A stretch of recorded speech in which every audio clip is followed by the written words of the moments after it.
Hello, scholars. My name is Ira McIntosh, and this is Hypothesis.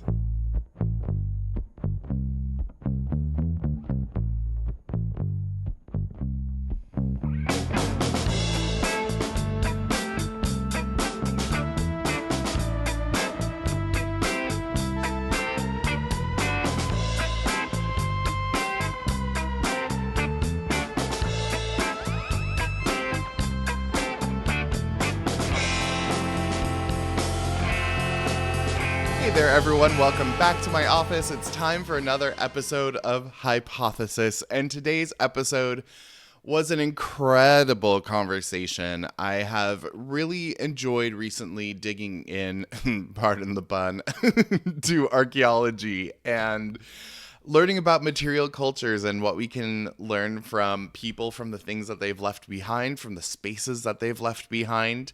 And today's guest really kind of opened up that world for me and allowed me to see not only the importance of studying these artifacts, but also really what we can learn about individuals and societies and how societies structure themselves just from the things they leave behind. So in today's episode, we talk about pottery and potter's marks and what it meant to be a potter in just post-colonial Mexico. We talk about utopian communities and the things that these communities have left us in the world, whether it's the spaces that they left behind that are crumbling, but we can still learn from them, or it's inventions that they brought to the table that are still being used every single day around the world. It's conversation really ran the gamut. So I am very excited for you to hear my conversation with Dr. Veronica Velasquez. Dr. Velasquez is a Mexican archaeologist specializing in the early modern period. She obtained her master's and PhD degrees in archaeology from the University of Sheffield in the UK. As a historical archaeologist, she is interested in social groups excluded from official historical narratives, specifically how crypto-Jewish and African descendants have been erased from the official narrative of independent Mexico. In the meantime, she is trying to build a database of the official reports and names for both enslaved people and the enslavers in New Spain. She has also worked on utopian communities, including one archaeologically in western Mexico.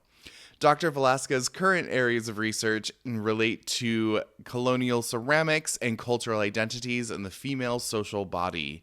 Specifically, she is interested in chocolate drinking by religious women and its Luciferian properties, as well as eating clay. She has also worked with pottery as an expression of the doctrine of blood purity. Currently, she writes fiction and tries to paint and illustrate. Her latest novel, El Asesinito de Robert Barlow, has to do with Robert Barlow and H.P. Lovecraft, and of course, the Call of Cthulhu. Everyone, please welcome to the podcast Dr. Veronica Velasquez. Yeah, absolutely. Especially when it comes to clothing, being able to see things like sweat stains and tears and repairs and things like that really Wow. connect you to the humanity of something rather than look at this cool object behind glass. Yeah, absolutely. Absolutely. Sounds like an amazing exhibition. I'm jealous. It I want to was see really it. cool. Yeah. But steering towards your current area of research, so you research some really cool and very niche things, Oh, one thank of you. which is utopian communities. Yeah. um and I As I was reading the article about them, the thing that kept coming into my mind was, how do you delineate calling something a utopian community versus just calling it a cult? Is it trying to take away negative connotations from it so you can view it objectively, or what is a utopian community? Well, a utopian community, it's a very interesting question, first of all, because as you'll see, I guess there are some places within utopia which are not as clear cut as you might expect and might touch some points or things with cults. A utopian community, basically, it's an experiment, a social experiment created by a social architect, which generally it's their leader. They conceive themselves as social architects or social engineers, and believe that their projects, their experiments, might change humanity towards a better humanity, a better way of living. They basically believe in the kindness and the goodness of humanity. So they Mm, believe that through their example of living in a utopian settlement, that would be enough, suffice to show others how to change their lives and towards a better world. So they're kind of very idealistic in that sense. okay. And of course, there are many types of utopia experiments, right? And you have this transcendentalists who engage with nature, and their communities are reflect very much that. Or you can have also the phalanx theories of Fourier, which are much more rigid in that sense. So they vary a lot. And regarding the cults basically are a group of people that also have a leader, but their motivation is a bit different because utopia, they emerge from capitalism as an anti-capitalist response to this mainstream economic system, whereas the cult leaders are monetary driven, money Okay. driven, cults generally tend to con- center the power on a person, on their leader, on their charismatic leader. That might also find parallels with the charismatic leader of utopia, because you need a charismatic leader that would, bring people together. But the cults are absolutely religiously driven. They do not intend to change the world for a better place. Um, they emerge as a response from religion, from mainstream religion, and they oppose to that mainstream religion. So in that way, yeah, you might have utopian thinkers that might have religious ideals, but their motivations and are absolutely different in that sense. Anti-capitalism, and the others are basically money driven. Okay. So, and the article you're talking about also talked a lot about how the spaces were that these societies, these communities live in, are driven by how they're used, Mhm. um, and also can help us understand the interplay between the genders in those communities. How does what are some examples that you've seen of those spaces being built so specifically, and how can we know what the interpersonal relationships are like just by looking at those spaces? Well, if you think, for example, of a space with large communal areas where people tend to come together, or they can sleep in a very large communal area, you would have a very different interaction between individuals, as opposed to small spaces that barely can barely where one individual can barely sleep, for example. Mm, So solitude or solitary confinement, for example, in the monasteries, right, opposes to these, for example, these hippie communities where you have like open spaces, large communal spaces, which are designed probably for a more social interaction, like a groupal interaction, whereas the other spaces might be confined just to one person, and obviously impeding them from socializing with others. That would be a good example.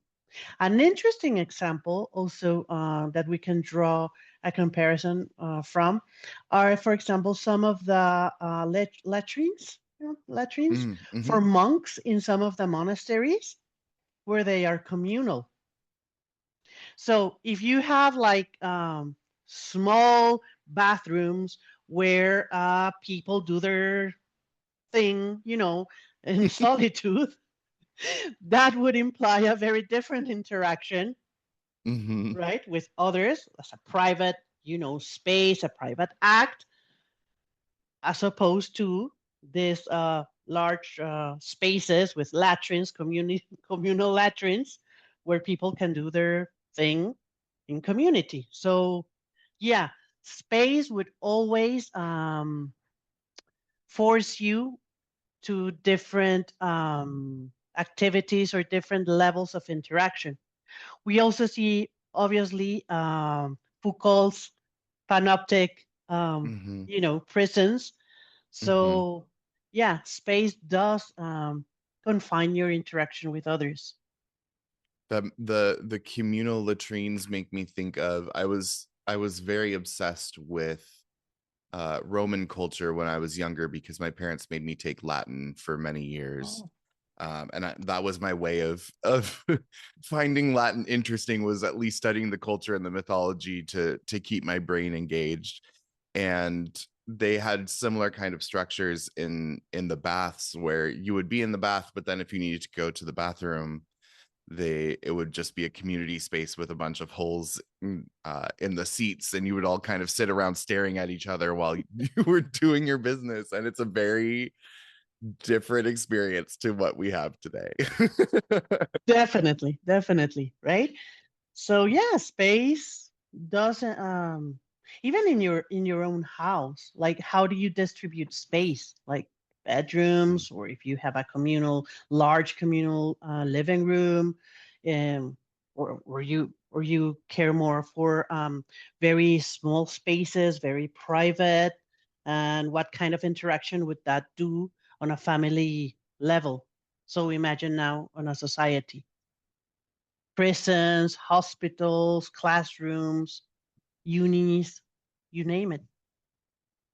And how we often, at least in the US and in Western societies, have kind of started blurring the lines between some of those things. Like universities have started leaning more onto prison tactics in terms of how they build their buildings. And um I think you brought up Foucault's panopticon, and I've been reading a lot of articles about how schools have kind of been started to be designed with that in mind, where you have the singular teacher up front who needs to be able to see everyone, but then it creates an environment where students feel different about how they're learning and about who's teaching them. And um, so it not only, the spaces don't only teach us about the people, but it teaches us about how they see the things that they are using those spaces for. If we're seeing educational spaces as prison spaces, then we're maybe missing a point somewhere Oh, along the line. absolutely. Yeah, it sounds like my school. Yeah. But for example, there's an example of Brook Farm, which is Mm, a utopian community in the US. I believe one of the buildings is still there. And it was a transcendentalist community. So everybody, you know, um, had this amazing relationship with nature, and they had agriculture, and very based on that individual and the spiritual experience of each one of them. But then their leader, which I can't recall the name, thought that Fourierism was the best alternative. So he started changing the community from houses, like spread in the landscape, towards phalanstery, which was this rigid structure that felt almost like a prison. mm, Even though Fourier was a very liberal man for his time, and he wanted the emancipation of women and all of that. However, I don't think he was a very good architect, because the phalansteries that they look absolutely like, like this kind of schools and prisons. So it's interesting because when the space changed towards Mm, Fourierism, and and created a phalanstery, the community disintegrated. mm, interesting. Yeah, so architecture does influence your life more than we want to think about. Mm. I think as an American living in Europe, Americans, when we come to Europe, think one of the first things we notice is the architecture, and walking down the street just talking about, oh wow, the city is just so beautiful and I'm so inspired being here. And so it's interesting how just being around a different kind of building can make you start to think about your life differently. Like instead of these Absolutely. utilitarian kind of brutalist buildings that inspire you to just get to work, get to school, do the thing, and then go home. The architecture and the way cities are laid out here in Europe inspire you to be out in the world and be part of the world, and um experience beauty, both natural and man-made.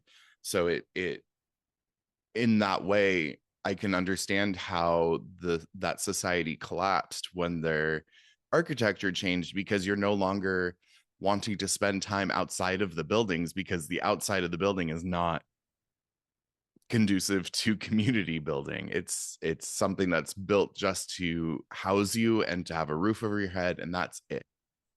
That's right. And for example, the projects that Alice Constance Austen created for utopian communities like Llano del Rio and Garden City, which were not fully constructed.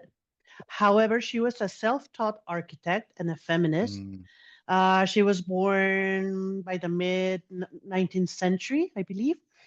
And her idea of liberating women was getting rid of the kitchens inside the houses and have a mm, central kitchen. And her projects are very interesting because they're just like the Letchworth Garden City in the UK, which is mhm, preserved but doesn't function as a utopia. However, there are houses and things, but it's like circular. You know, mm, we always think of the world as lines, like Tim Ingold says, everything we need as human beings to create everything like symmetric and lines and straight lines everywhere, even where you write. you know, yeah. they're straight. So it's interesting because these utopian projects, they're more organic, like circular, and they're full of gardens, and they're full of, created really to experience a very different world, nature, and the kitchen was a central kitchen. So the women in that way were absolutely free from that domestic task, which was considered as oppressive, like man Hmm. control. Uh, and yeah, so it's interesting. Architecture does change your life, the way you experience the world. That also reminds me of studying department stores when I was in my master's program. We were studying the first department stores in Paris and how they were designed as spaces for women to be in, as basically safe spaces outside of the home where they can go and be with other women and be doing normal everyday things, but in a space that they knew they would be safe in and wouldn't be outside getting dirty or getting run over by by runaway carts or whatever. That it was a space where they could go and uh, have some semblance of self, some idea of self outside of the home, to the point where a lot of the early department stores would have like a singular like billiards room, basically, where the men could go. So the men would escort their wives or their daughters to the department store, then they would go and hang out in that room, and then the rest of the space was for the women. Oh, Which is why those original department stores are so beautiful, and they're tall, and they have huge central courtyards that are several stories tall and have plants in them. And they were, because they were built as spaces as second spaces, as third spaces to live outside of your home, that you would spend an entire day there, not just shopping, but you would eat there and you would meet your friends there. It was a societal place. Versus you think about malls now, and malls are very kind of closed, and it's shop, shop, shop, shop. And the kind of big open spaces are just there for escalators now.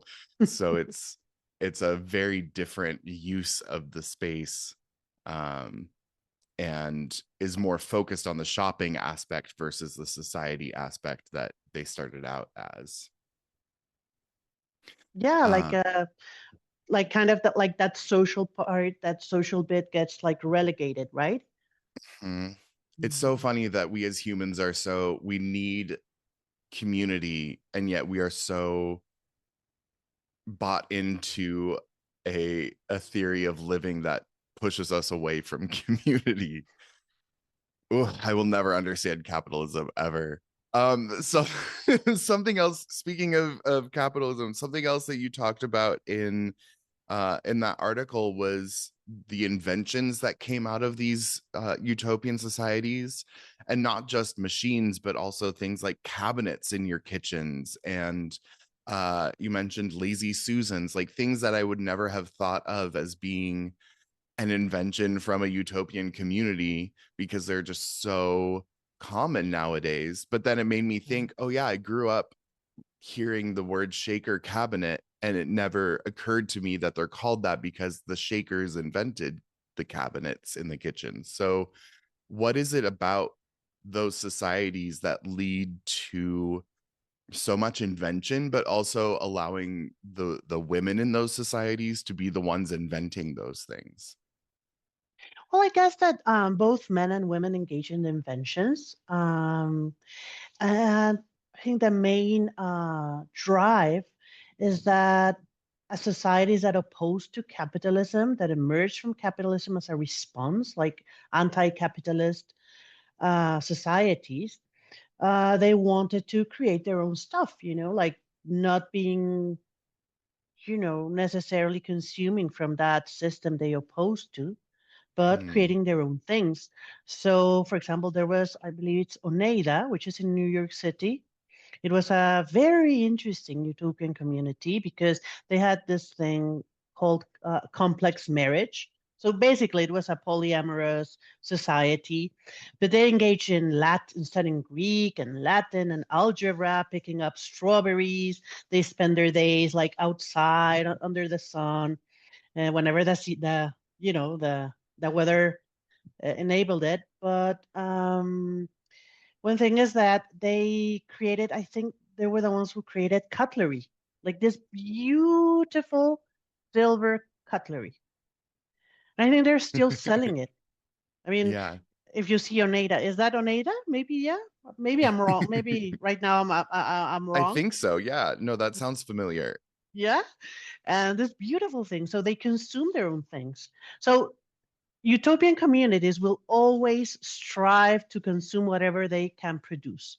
Sometimes Mm, it's not possible because, as you know, utopia is just a liminal space. If we talk, mhm, in Victor Turner's and Van Genep terms, they create a comunitas and then they go back, they dissolve. So they cannot stay away from capitalism for that long. I mean, a community mhm, that lives for 10, 20 years, it's a very, very long time for it to survive. mhm, Others, they're just able to survive for 1, 2 years, 5 years, and they create mills and they create their furnaces. Sometimes they're able to create their own cabinets or their dress, shoes. So that's why they also, sometimes the leaders would create a list of mhm, the professions they need, so they mm, would call in shoemakers and blacksmiths, everything they need to be able to maintain themselves outside capitalism.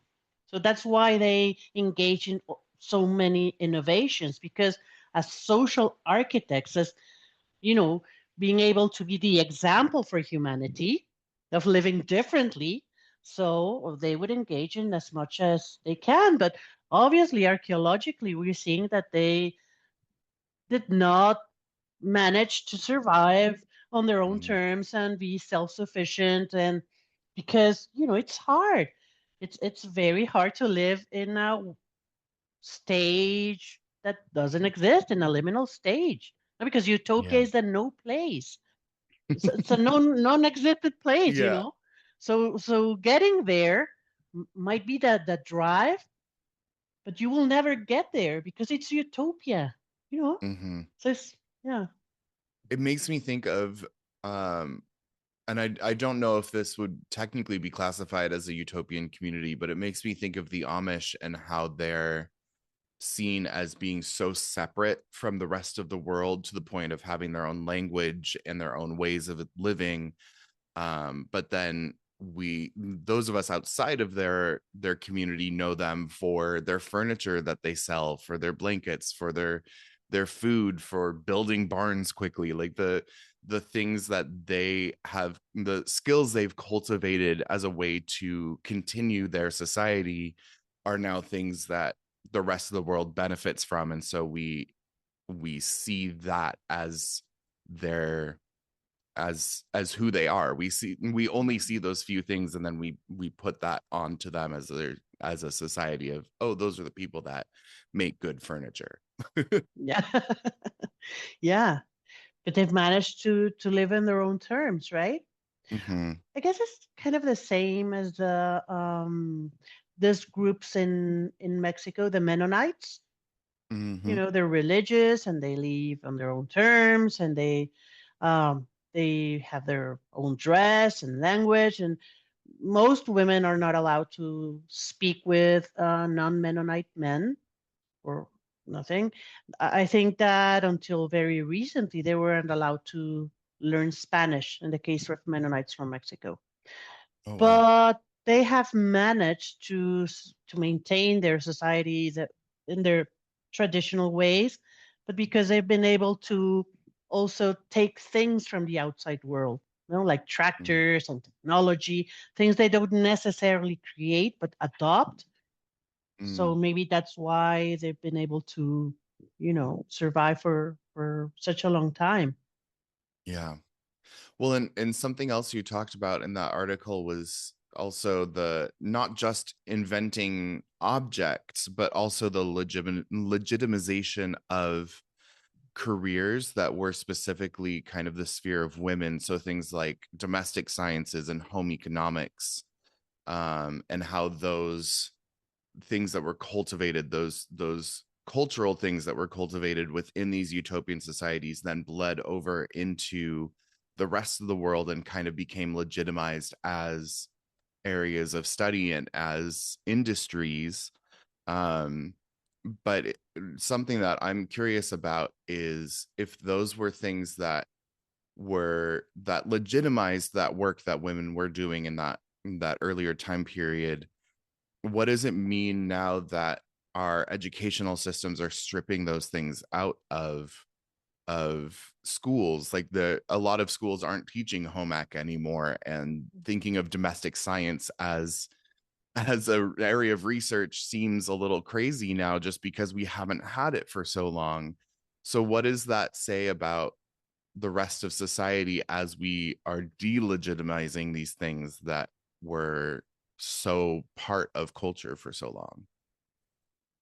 Well, sorry. Well, I guess it started in the mid 19th century, 20th century with this feminist approaches. That's what I teach sometimes my students. Like feminism is very old, and there are Mm, many representatives of feminism that thought that women were bounded to domestic labor because of men, right? So that's why this utopian experiment, some of them try to liberate women, not cooking, not cleansing, and taking care of the kids would be a communal endeavor, shalala.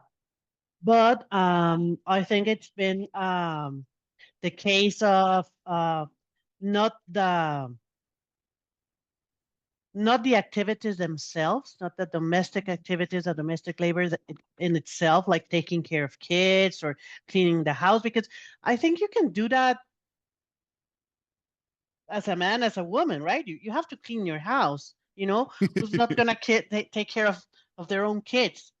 You know what Hmm. I mean? Who's not gonna cook for them? You're a man, a woman, whatever. But I think the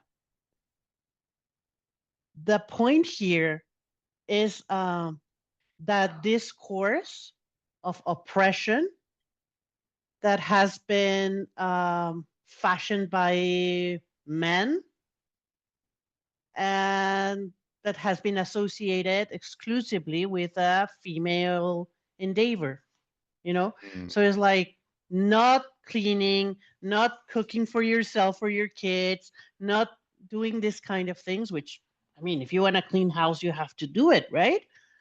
Mm. But I think that it has been the man's discourse on shaping femininity Mm. around that. Like that's the Mm. area of women, and women are better for taking care of kids, are better for cleaning, are better for cooking, which is not necessarily true, right? Hmm. But I think they have relegated women to those areas. So now women are reacting and saying, "Hey, we don't have to be like that."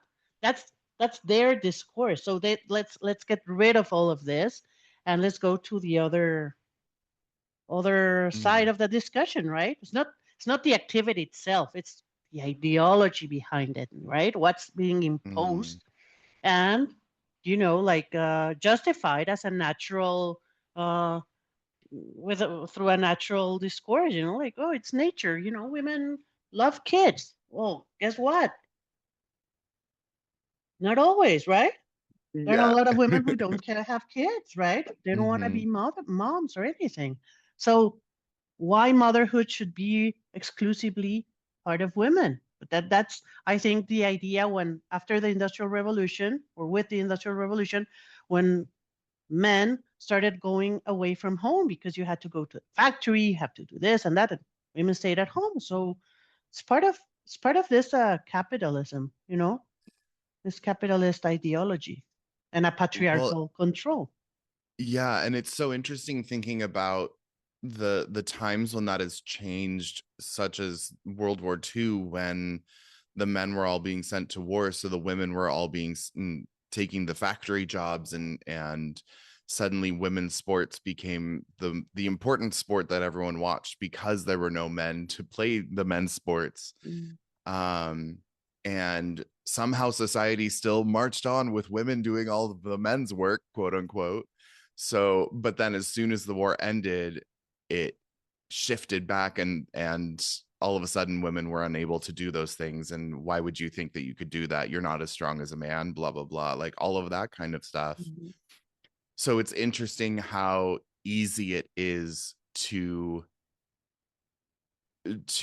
throw away the narrative that's been built up by patriarchy just long enough for it to be useful to the patriarchy, and then as soon as it's not useful anymore, suddenly the discourse shifts back, and we forget that everyone is capable of doing any and every job.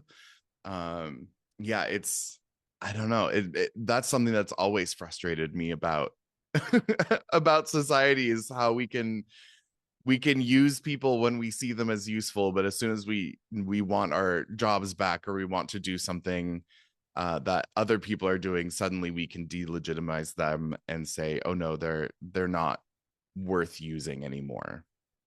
Yes, and then you can relegate it to other people, and Hmm. that kind of creates or reproduces social classes, right?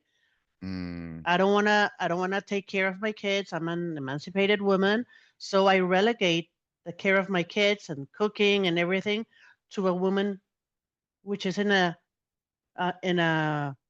position of less power, economic power, social power than I am. So Mm. yeah, but yeah, it So you're creates a constantly, I mean, that's the frustrating part about patriarchy, is it hurts everyone. does it Like does. there's those systems of power are set up in such a way that even the people at the top eventually are going to not be at the top anymore, and are going to feel the effects of the systems that they've set up. Mhm. um and find out that it doesn't ultimately benefit them at the end. Yeah, no. And of course, I'm speaking about the case I know the best, which is Mexico, right? Because I'm Mm. Mexican. So that society kind of has been reproducing since the viceroyal period. So, yeah. Well, and that's a great kind of segue into the second article that you sent that was talking about material cultures and talking about pottery and potter's marks, which was not something that I ever considered would be more than just like a signature on a piece of artwork. Mhm. And by the end of the article, I was just dumbfounded by how much information you can get just by the potter's marks on that pottery and what that says about not only society but also about the rules and the power structures that are set up within who the potters are and where they come from and the traditions they come from even. So I was wondering if you wouldn't mind kind of expounding a little bit on the idea of this. um you talk about the blood purity rules and how the potter's marks play into that. So just why why was it so important that pottery was made by specific people, and you wanted specific potter's work in your home? Yeah, well, I guess we have to mention two things before going into that. I think the marking of pottery is one of the expressions of identity from the pre-modern world, but it's not exclusive to potters because if we see, for example, paintings, most painters did not sign their work, right? It was like the Mm, master who signed it, or even women that mhm, weren't allowed to sign their own paintings, right? I don't know which century was it that they were able to do that, or even put their names in their writings. That they were kind of writing for men, right? And then mhm, they would put their names as authors or whatever. So it's I think that signatures are far more important than we think. And in the case of Viceroyal Mexico, it is important to understand that it was a society that was it was very rich. It was very rich in, culturally speaking, you know. mm, So we had the originary populations. We have the Spaniards are there and their descendants. We had people coming from Philippines that were brought from the Philippines, people who were brought from Africa. And so it was kind of the ethnic diversity was very complex. mm, So when you have that ethnic complexity, I guess it is necessary to put order, right? So if you are Spaniard and you need to legitimize your status as a conqueror or as a descendant of these conquerors, the descendants obviously of the empire of the Spanish kingdom. So there are many ways in which you can legitimize these things, and one of the things is to write, um, write. Sorry, there's a noise. Write, for example, the ordinances that would help you put things into order and place society within those limits and say who can do this and who can do that. But these ordinances are not new, not even new for the potters, because we have the ordinances since Alfonso X, the king, which, the elites would say who could dress this way or that way, who could use pearls or black or purple, always for the elites to differentiate from the rest of the population. mm, And one of the things that in New Spain, in the kingdom of New Spain, the Spaniards did basically brought this same scheme, which they were familiar with, of course, and placed it on the New World. And the potters, by the 16th, 17th century, they created their own ordinances just to legitimize who could create this pottery that was absolutely controlled by the Spaniards, by the Mm. white Spaniards. Um, the thing is that before the reconquest of the new of Spain, after the caliphates and that, there it was the Muslims who created pottery, who created this glazed pottery known as mayolica. It's a pottery that comes from the Middle East, and it was obviously adopted in the New Spain. Sorry, in Spain, and it was at the hands of Muslim potters. Mm. When the Reconquest came, and then by 1492, with the expulsion of the last practitioners of Islam from the Iberian Peninsula, Christian potters adopted the craft, right? So it Mm. was a craft that was basically from Muslim tradition, but now was adopted by Christians. It was done with a wheel, a potter's wheel. It was glazed, and it had very strict recipes on how to do it. When the Mm. first Spaniards came to the New Spain, to the Indies, they said they couldn't eat from Indian pottery, and they had a harsh time creating mayolica, right? Because they didn't have the same ingredients. They needed, this high temperature furnaces. So that technology was restricted to Spanish potters or their Mm. descendants.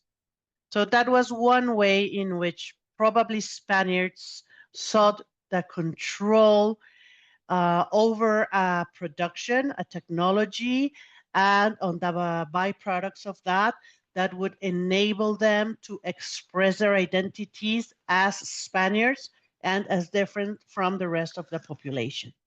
That Mm. doesn't mean that other cultural groups were not allowed to consume mayolica, but the Spaniards were the only ones who could be master Mm. potters, and could produce this kind of ware that was named mayolica or losa blanca, no, white pottery. And well, in the attempt to do that, it was very interesting because first, potters were relegated to an inferior, like, social group. They were seen as sick, prone to, illness and headaches, and they lived in damp places on the margins of the cities.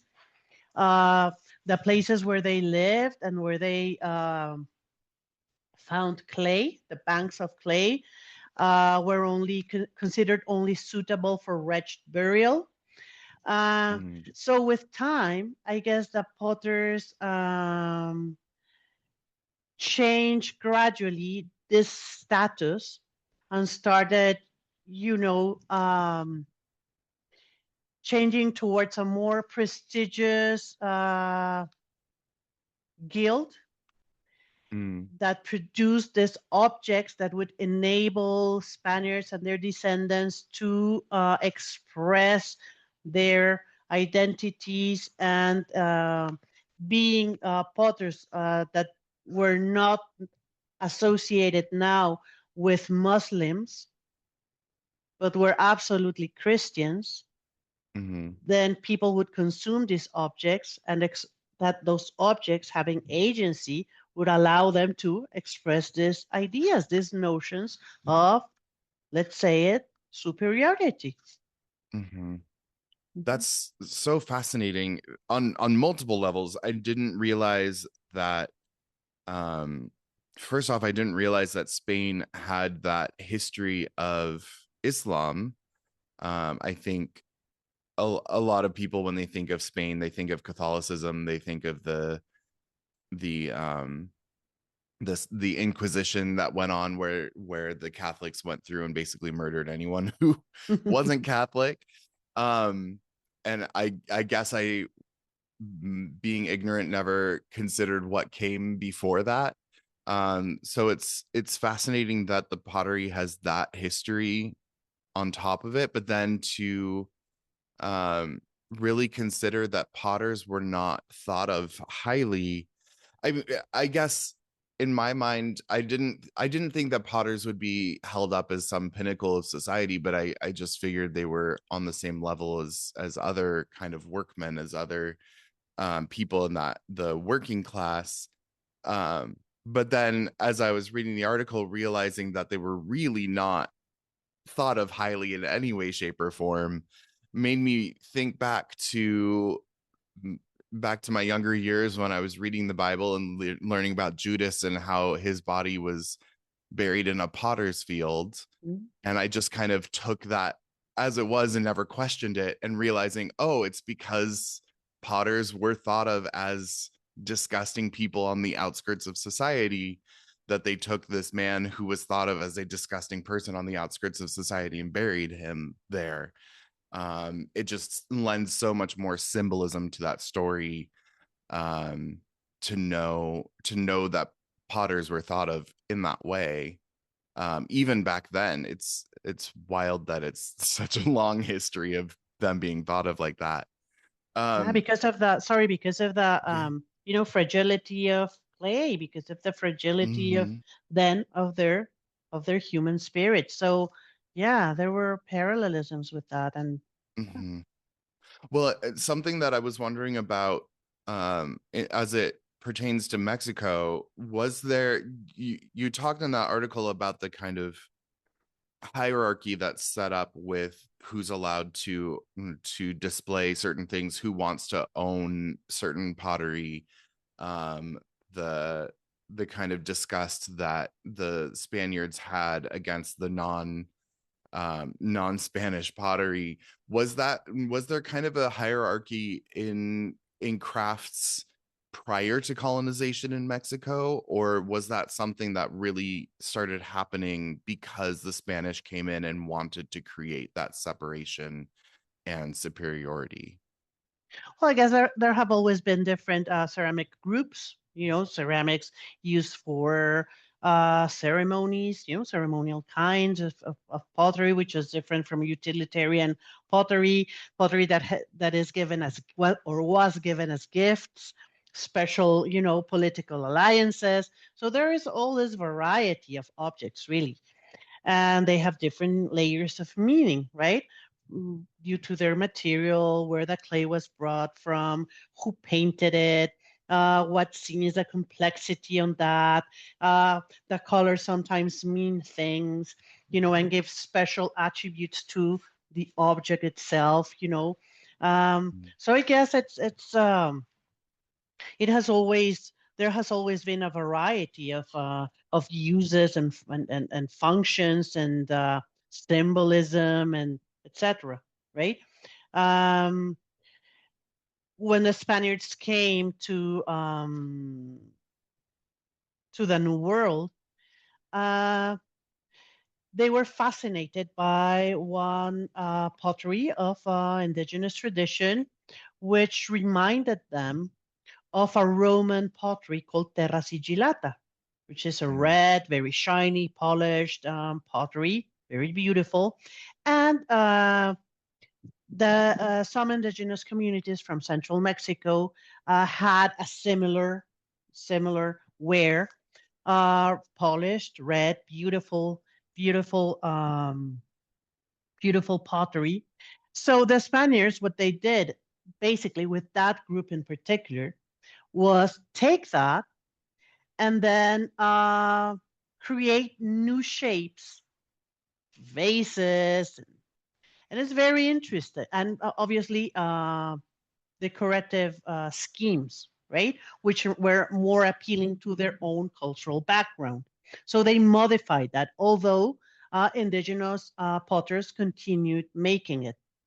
It was not mm, made on potter's wheel. They had molds and they used other techniques, But it was very interesting because that pottery, whereas it was always beautiful, was elevated by the Spaniards towards a very fancy pottery. In fact, um, one of the Spaniards uh, ge- made a huge banquet with those pots for one of the children of Hernan Cortés, the conqueror. Mhm. Another interesting fact is that there were many Islamic shapes and names because that was so ingrained in Spanish culture, you know, that a lot of these pots had those shapes and names. But another interesting fact, and I was shocked at it when I was looking at that pottery, is the fact that some of these pots were made in the shape of the head of an African man and the head of an Spaniard conqueror. Hmm. These were very popular. So you can imagine the table of a conqueror having dinner, with other people, with family, etc., and having on the table heads, pots shaped as heads of African people, which were brought here as slaves, Hmm. and the heads of the conquerors. So how was this conqueror's drama reenacted in the table every time during dinner? You know? So I don't know. So I to mean, answer your question, yeah, some of them were adopted and reconfigured and given different symbolisms and mhm.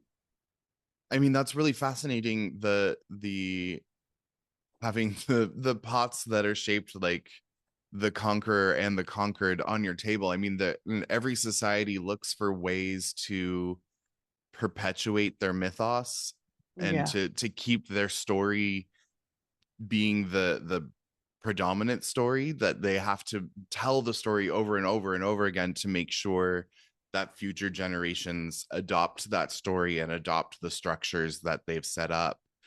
So it's interesting that they went so far as to having that on their dinner table so that every single night you're sitting down having that story played out for you over and over, so that by the time, say you have a child in that household, by the time that child becomes an adult, that's what they know. That's the history that they know, whether or not it's an accurate history.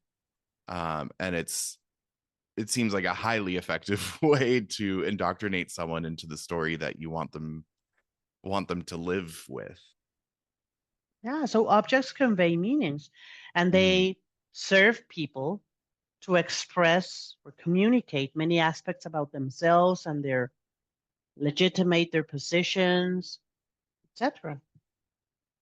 Yeah, in one of your articles, you mentioned that the ideological realm and the materiality of everyday life stand in contradiction to each other. Could you explain that, and maybe why tell us why the study of these material cultures are so important for us as we move forward as a society?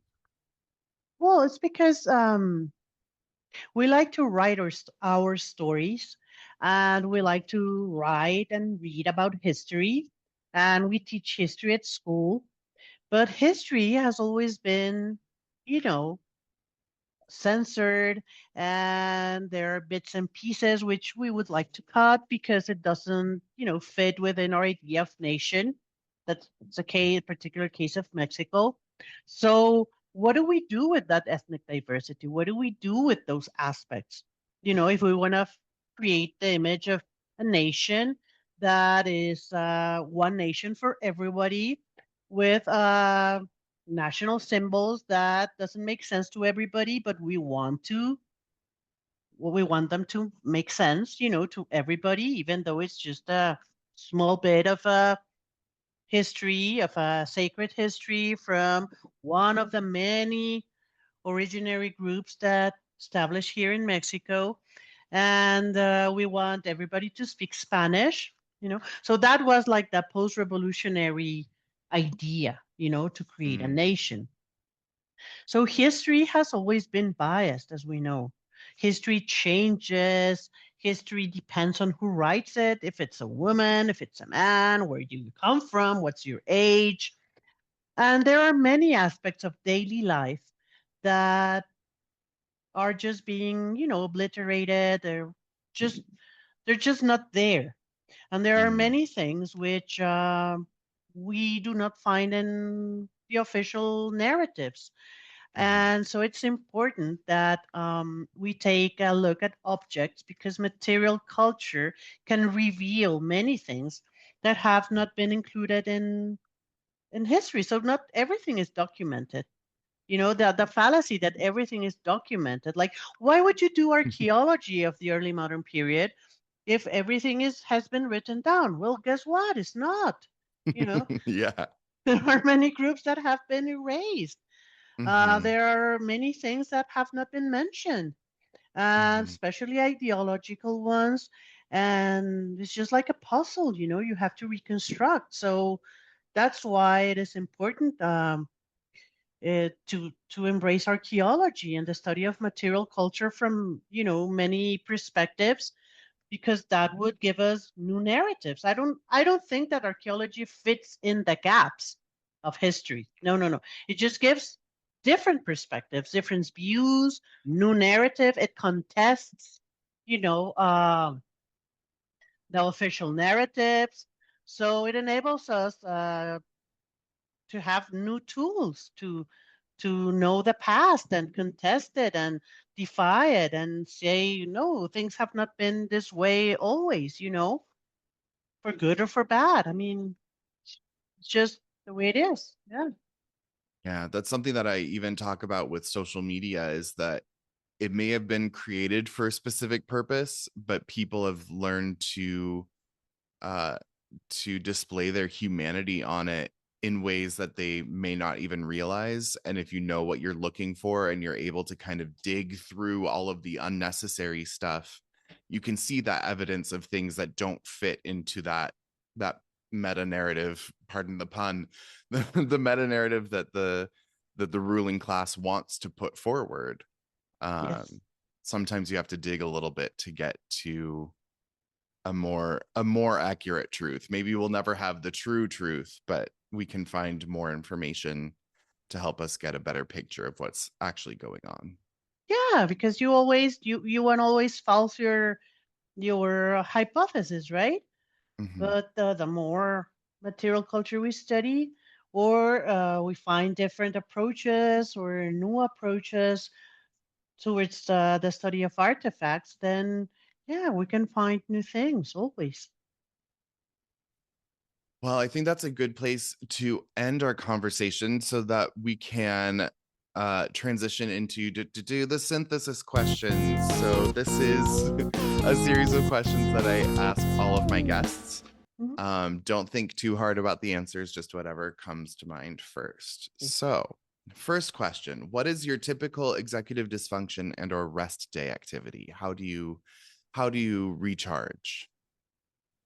Uh, I like to paint and to Mm. sleep and rest in my bed and be alone, not socializing I too much. That's I how I am reset very much the my same way. brain. Yeah. So mhm. Nice. What is your favorite setting for working on your research? My setting, like you mean the space where I do it, Hmm. or like Yeah. physical? Yeah. My dining table. Mm. What is one thing an advisor or colleague has told you that has stuck with you? And this could be good or bad. Yeah. Good is Mark Leone told me you have to do research on whatever makes you angry. Ooh. Yeah. So he said, I was angry about slavery. He's an American researcher, academic. He's an archaeologist. And he said, I was, you know, pissed by that. So yeah, he dedicated his life to the research of the African past and slavery and doing public archaeology. And yeah, so he said, whatever makes you, angry and have a reaction towards that. That's such a good indicator for passion for something. I think we forget that anger is a useful emotion. Yeah. And a bad thing is like, oh, yeah, like that came from a women